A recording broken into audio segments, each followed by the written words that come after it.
हाय, I'm Durgesh. कुछ लोग मुझे जानते भी होंगे, कुछ लोग मुझे नहीं भी जानते होंगे, लेकिन मैटर ऑफ कंसर्न ये नहीं है। मैटर ऑफ कंसर्न ये है कि ऑनलाइन प्लेटफॉर्म्स पे, सोशल मीडिया पे, वाईटी पे एनडीए रिटन एग्ज़ाम को लेके बहुत ज़्यादा कंफ्यूजन क्रिएट किया गया। लाइक ये एग्ज़ाम नहीं, एक जलेबी बन गया है जिसको हर कोई अपने तरीके से शेप दिए जा रहा है, अलग अलग स्ट्रेटेजी से, अलग अलग वीडियो से, दूसरे किसी भी सोर्सेज से। लाइक इसमें बच्चे को इतनी ज़्यादा कंफ्यूजन हो गई है कि उसको एक्चुअली में पता नहीं है करना क्या है और वो कर क्या रहा है। इसकी वजह से उसके 2 अटेम्प्ट, 3 अटेम्प्ट, इवन उसके लास्ट अटेम्प्ट भी बर्बाद हो जा रहे हैं इन्हीं सब के चलते। सो इस वीडियो में आपको यही बताऊंगा, feasible method to easily crack the NDA. I hope, मैं ये मान के चलता हूँ कि आप सब किसी ना किसी बैचेस में हो, तो आप उस बैच में ही रह के वहां से क्या चीजें आप मैक्सिमम आउटपुट ले सकते हो उसके बारे में बात करूंगा। बाकी अगर जो लोग चाहते हैं हिंदी मीडियम वालों के लिए अलग से कुछ मैं टीचर्स के बारे में बताऊं, वो कमेंट कर देना, उनको मैं बता दूंगा। फिर जो एयरफोर्स एक्स ग्रुप की तैयारी करते हैं वो भी बता सकते हैं मुझे कि उन्हें भी तैयारी करनी हो, तो मैं उनके लिए टीचर सजेस्ट कर दूंगा। So first thing, let me introduce myself. I am Durgesh Pande. I have cleared the NDA written examination, Navy SSR, Air Force X 2 times and SSC Fireman। So चलो शुरू करते हैं वन बाई वन। सबसे पहले market में मैं ये बताना चाहूंगा, इतने सारे मिथ्स हैं। पहला मिथ ये है कि तुम्हें सब कुछ करना है एनडीए रिटन एग्जाम में। लाइक तुम्हें हर सब्जेक्ट पढ़ना है, हर सब्जेक्ट को इक्वल टाइम देना है, केवल नोट्स बनाए जाना है, मतलब सब कुछ करना है। पहला मिथ। दूसरा मिथ ये है कि तुम्हें बस इतना ही करना है। तीसरा मिथ, तुम्हारी रिस्पॉन्सिबिलिटी, तुम्हारा एग्जाम निकलवाने की जिम्मेदारी मेरी, ऐसा कोई नहीं कर सकता है। ये 3 मिथ्स है टोटल। अब मैं वन बाय वन क्लियर करता हूं। पहला मिथ्स को मैं ये बताना चाहूंगा कि क्यों मैंने बोला कि सब कुछ नहीं करना है। क्योंकि यूपीएससी तुमसे डिमांड नहीं करता है, तुमसे ये नहीं चाहता है कि तुम किसी सब्जेक्ट में, हर सब्जेक्ट में एकदम पीएचडी कर डालो, हर सब्जेक्ट की तुम्हें नॉलेज आनी चाहिए, तुम टोटल की टोटल क्वेश्चन करके आओ। नहीं, ये रियल स्ट्रेटजी नहीं है एग्जाम क्लियर करने की। दूसरा, बस इतना ही करना है। बच्चा इसी ट्रैप में फंस जाता है, लास्ट के कुछ दिनों में सोचता बस इतना ही कर ले, पेपर निकल जाएगा, लेकिन तब भी उसका पेपर नहीं निकलता। फिर तीसरा मिथ कि तुम्हें, तुम्हारे एग्जाम की रिस्पॉन्सिबिलिटी कोई ले रहा है। देखो, ये बात एकदम गलत है। कोई भी तुम्हारी रिस्पॉन्सिबिलिटी नहीं ले सकता। एट द एंड करना तुम्हें ही है, चाहे बाई हुक और by crook. At the end सब तुम्हें ही करना है, क्योंकि तुम फेल हो जाओगे, एक्सेप्ट योर पेरेंट्स, कोई तुम्हें मोटिवेट करने के लिए, इंकरेज करने के लिए नहीं आएगा। यूट्यूब पे आके चैनल बोल देगा कि हाँ ठीक है, नेक्स्ट अटेम्प्ट में प्रिपेयर करना, ये करना, वो करना, उससे कुछ नहीं हुआ। लेकिन तुम्हें पता है तुम रियल क्या फील कर रहे हो। इतना टाइम देने के बाद तुमने सोचा कि मैंने तो पूरा टाइम यूटिलाइज किया, लेकिन फिर भी तुमने देखा आउटपुट कुछ नहीं आया, तो मैं फेल हो गया। सो मैं इन्हीं सब के बारे में बात करूंगा कि तुम पार्टिकुलर किस डायरेक्शन में अपने आप को इन्वॉल्व करके तुम इजीली पेपर क्लियर कर सकते हो। ओके, सो सबसे पहले बात करते हैं मैथ पोर्शन की। मैथ पोर्शन के लिए तुम्हें सबसे पहला, हर चैप्टर का तुम्हें डीप अंडरस्टैंडिंग होनी चाहिए। तुम जहां से भी पढ़ रहे हो, तुम्हें हर चैप्टर की डीप अंडरस्टैंडिंग होनी चाहिए। तुम्हारे प्रॉपर नोट्स होने चाहिए, उस चैप्टर के प्रॉपर नोट्स होने चाहिए, प्रॉपर उस चैप्टर के हर एक चैप्टर की डीप अंडरस्टैंडिंग होनी चाहिए। फिर उसके बाद तुम सीधा जाओगे कहां पे, पीवाईक्यूज पे। तुमने जो पढ़ा है उसको तुम अप्लाई करके देखो कि क्या वो तुमसे सवाल बन जा रहे हैं, नहीं बन रहे हैं, या फिर तुम्हें टीचर चेंज करने की जरूरत है, या फिर कुछ भी ऐसा जो तुम्हें दिक्कत आ रहा है, तुमसे पीवाईक्यू नहीं हो पा रहे, तुम्हारे नोट सारे बने हुए फिर भी तुमसे पीवाईक्यू नहीं हो पा रहे। अगर हो जा रहा है वेल एंड गुड, नहीं हो रहा है तो फिर ट्राई अनदर रिसोर्स। फिर उसके बाद तुम आ जाओ मिसलेनियस क्वेश्चन पे, डाइवर्स क्वेश्चन। देखो, ऑनलाइन में क्वेश्चन की कमी नहीं है, तुम बहुत सारे प्लेटफॉर्म चले जाओ, वहां फ्री मॉक टेस्ट, बहुत सारे मिसलेनियस क्वेश्चन तुम्हें ऐसे ही दिए जाते हैं फॉर प्रैक्टिस सेट के लिए। इतना तुमने कर लिया। Now come to the mock test. Mock test at least तुम्हें 5 से 6 mock test NDA written exam से पहले तुम्हें मैथ्स के दे देने चाहिए, जिसकी वजह से तुम्हारा कॉन्फिडेंस 80% 90% तक बिल्ड हो जाएगा।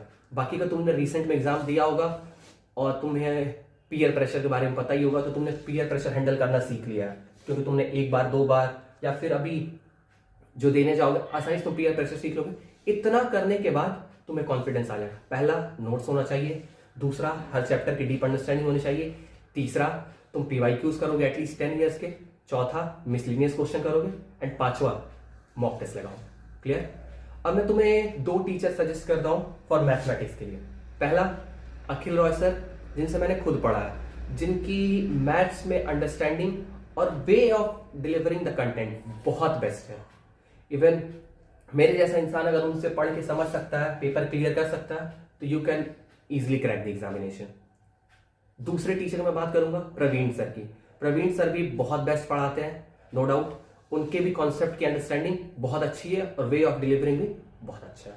क्लियर? ये 2 टीचर मैंने तुम्हें सजेस्ट किए। Now come to the GAT. GAT portion को लेके लाइक बहुत क्या नहीं, मतलब बहुत हवा बना दिया गया है जीएटी पोर्शन को कि ये कर लो, वो कर लो, ये कर लो। अरे नहीं, तुम्हें कुछ नहीं करना। सबसे इंपॉर्टेंट बात सुनो, तुम्हें सबसे पहले स्किप क्या करना है वो सुन लो।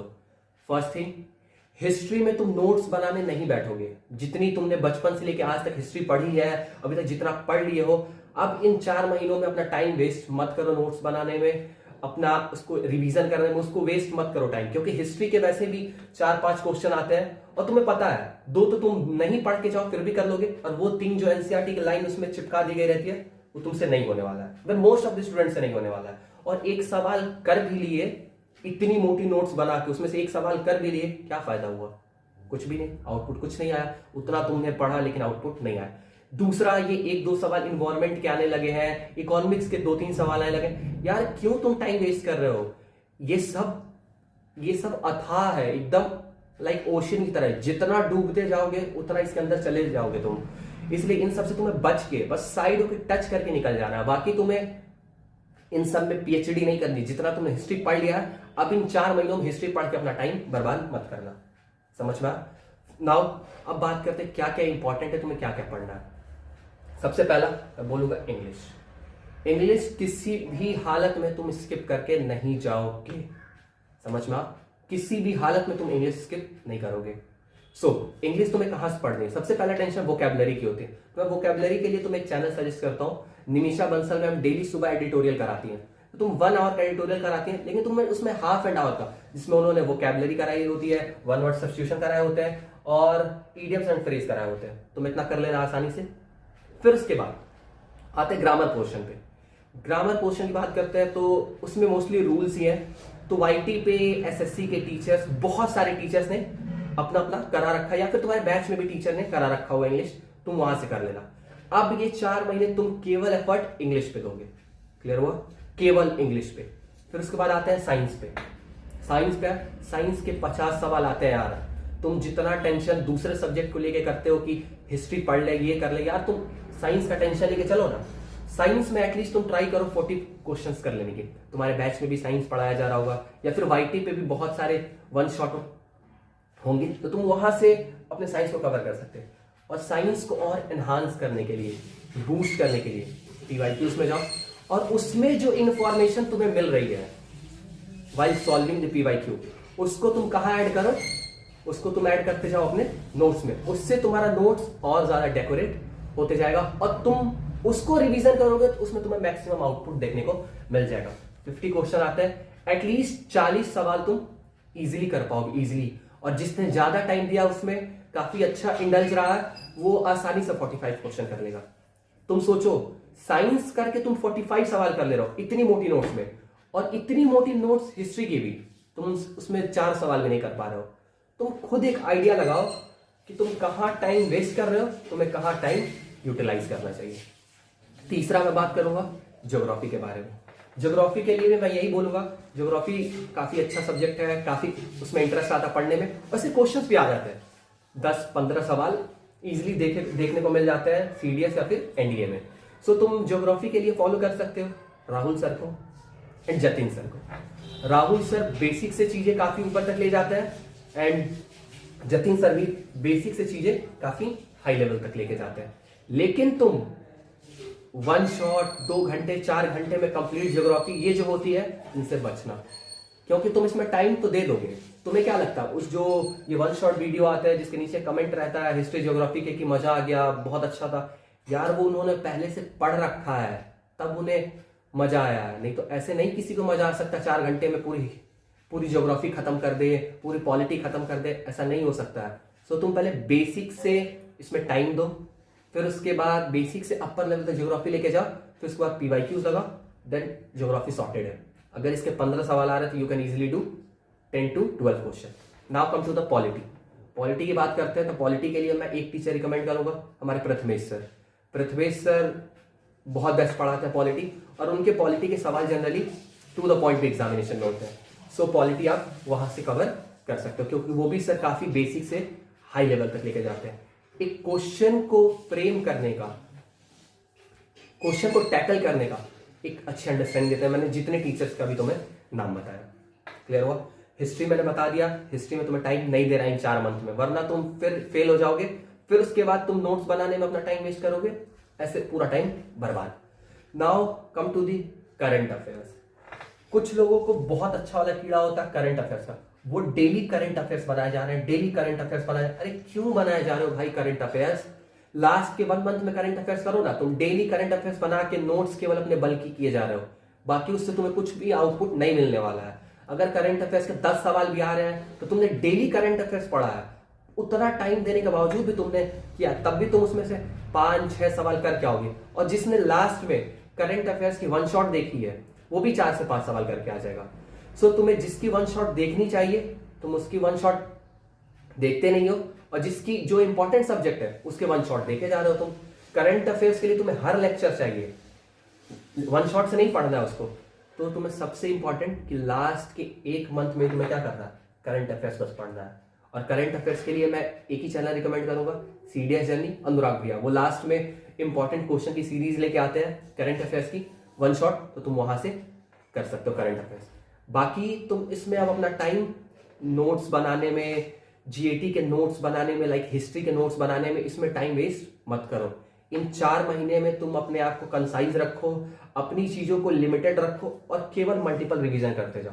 फिर से मैं रिपीट करता हूं, तुम्हारी टॉप प्रायोरिटी इंग्लिश को नहीं चाहिए, दूसरी साइंस को, तीसरी ज्योग्राफी को, एंड चौथी पॉलिटी को। और लास्ट मंथ में मार्च में बस तुम्हें करंट अफेयर्स पढ़ना, वो भी 1 शॉट मैंने तुम्हें चैनल बता दिया, क्लियर हुआ।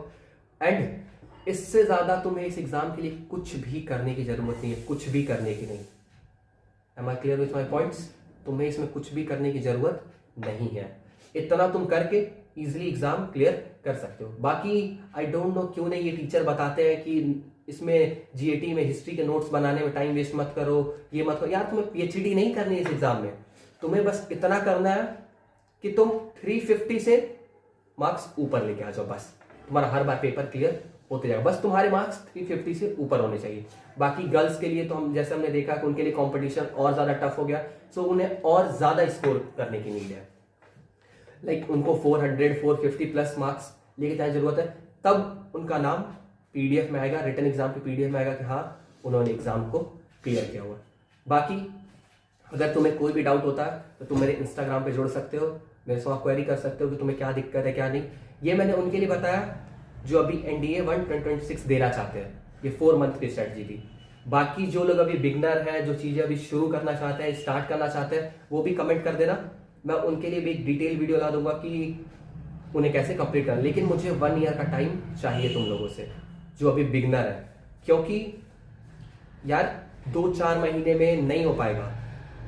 इमेजिन करो जो बच्चा क्लास 11 से तैयारी कर रहा है, क्या तुम उसको बीट कर लोगे? 1 शॉट करके, ये करके, वो करके नहीं बीट कर पाओगे। ऑब्वियस सी बात है, उसने काफी डाइवर्स क्वेश्चन देखे हैं, काफी चीजों की प्रैक्टिस की है, सो उससे तुम बीट नहीं कर पाओगे। सो जो बिगनर है वो एक बार कमेंट कर देना मुझे, बाकी मैं उन पे एक डिटेल वीडियो ला दूंगा। बाकी ये मेरे साइड से था, एंड अगर तुमने ये फॉलो किया तो तुम इजिली इस पेपर को क्लियर कर लोगे। बाकी तब तक अपना ध्यान रखो। थैंक यू एंड जय हिंद।